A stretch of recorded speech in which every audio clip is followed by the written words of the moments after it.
this video, we will talk about two methods which can be used to calculate probabilities. They are Bayes' rule and total probability. So Bayesian statistics is a collection of tools that is used in a special form of statistical inference, so which applies in analysis of experimental data in many practical situations in science and engineering. And the Bayes' rule is one of the most important rules in probability theory. It is the foundation of Bayes inference. And before we fathom the notion of Bayes' rule, we first introduce the theorem of total probability. So first, let us look at an example where an individual is being selected at random from the adults of a small town to tour the country and publicize the advantages of establishing new industries in the town. And these are the sample 900 people and a contingency table showing gender and employment status. So 460 people are male and employed, and a total, for example, 600 employed, 300 not employed. And suppose that we are now given additional information that 36 of those employed, 36 of those employed, and 12 of those unemployed, this column, 12 of those unemployed are members of the Rotary Club. So this is additional information about the Rotary Club. Now we wish to find the probability of the event A that the individual selected is a member of the Rotary Club. Referring to the figure, we can write A as the union of the two mutually exclusive events. So this is a Venn diagram. So A is an event, which means the selected person is a member of the Rotary Club. So we call this A. And E is the event that selected is employed.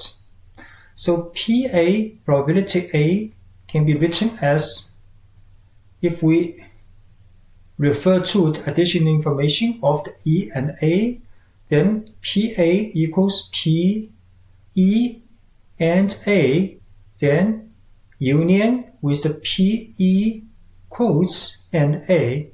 So this means the probability A we can be taken as the union of two parts.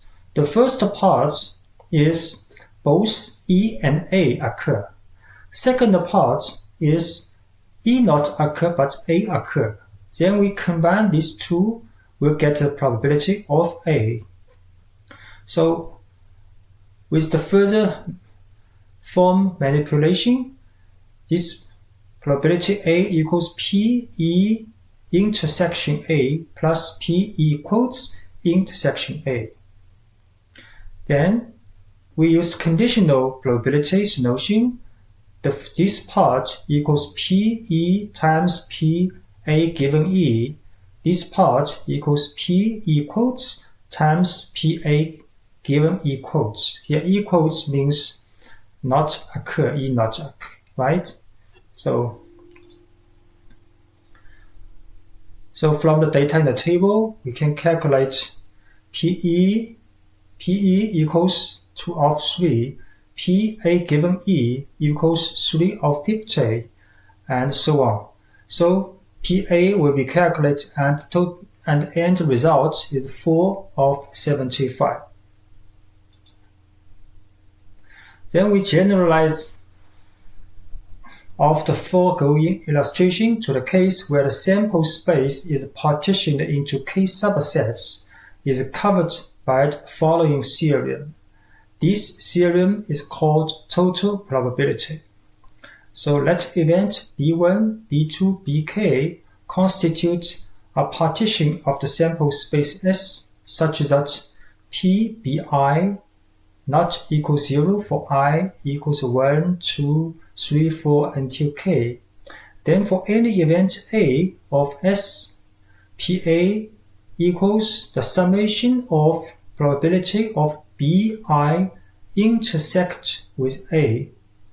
Then summation from I equals 1 to k, which means the probability A can be calculated as the sigma of odd sub-probabilities, and each part of sub-probabilities is calculated with the probability of B event happen, BI event occur, then times the conditional probability of A given BI occurs. So we further look at an example. So in a certain assembly plant, 3 machines B1, B2, and B3 make 30%, 45%, and 25% respectively of the products. It is known that past experience that 2%, 3%, and 2% of the products made by each machine respectively are defective. So now suppose that a finished product is randomly selected. So what is the probability that it is defective? So the solution is, first we have to define, if we want to use total probability methods, first we have to define what is the event A and what is the event B. So from this problem description, A is the product is defective because we want to calculate the final total probability of A, right? So A is the product is defective. And B is the product is made by machine B1, and B2 is the product is made by machine B2, and same for B3. Then it's quite easy if we want to use the total probability and the rule of elimination. We can write PA equals PB1 times PA given B1 plus PB2 times PA given B2 plus PB3 times PA given B3.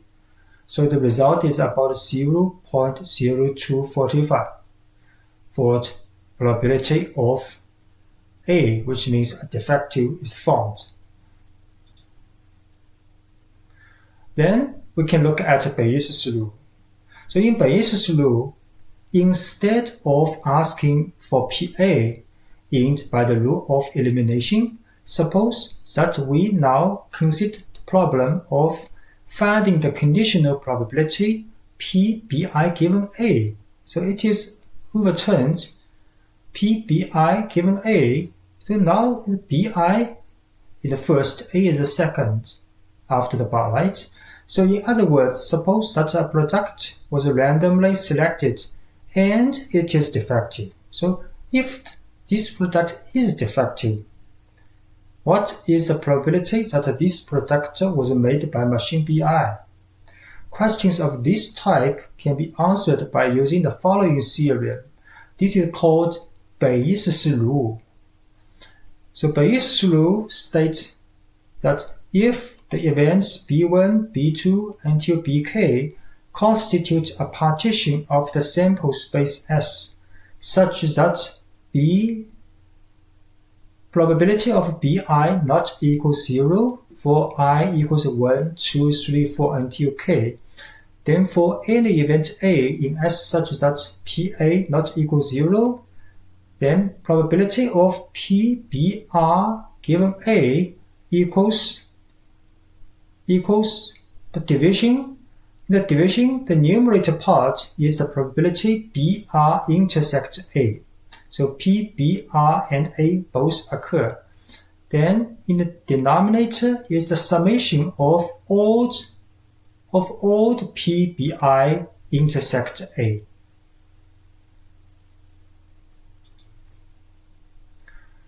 Then we look at an example. With reference to the former example, if a product was chosen randomly and found to be defective, what is the probability such it was made by machine B3. So solution is using Bayesian rule. We can write PB3 given A equals numerator is PB3 times PAB3, and the denominator is the sum of PB1, PA given B1, PB2, PA given B2, PB3, then times PA given B3. All elements are known, so we can calculate and get the result of probability of B3 given A equals 10 of 49. So another example is a manufacturing firm employs 3 analytical plans for the design and development of a particular product. For cost reasons, all these 3 are used for varying times. In fact, plan 1, 2, and 3 are used for 30%, 20%, and 50% of the products, respectively. And defective rate is different for 3 procedures as follows. So defective rate for plan 1, so PD given P1 is 0.01. PD given P2, 0.03, and PD given P3, 0.02. And this PD given Pj is the probability of a defective product given plan J. So if a random product was observed and found to be defective, which plan was most likely used and thus responsible? The solution is from the statement of the problem. P1 equals 0, 30, P2, P3 also equals 0, 20, 0, 50. Then we must find probability PJD for J equals 1, 2, 3. So we must find this probability called posterior probability of if defective. What is the probability of plan for this defective, right? So this is Pj given D. So for each Pj given D, we can calculate the first one, P1 given D equals P1 times P1D given PD given P1. Then numerator is similar terms for all subpart summation. Then about 0.158 is probability of P1 given D. And similarly, we can calculate and get P2 given D 0.316 and P3 given D 0.526. So because the probability of product with given plan 3, if the defective is found, is the largest of the 3. So plan 3 will take the most responsibility, right? Thanks for watching.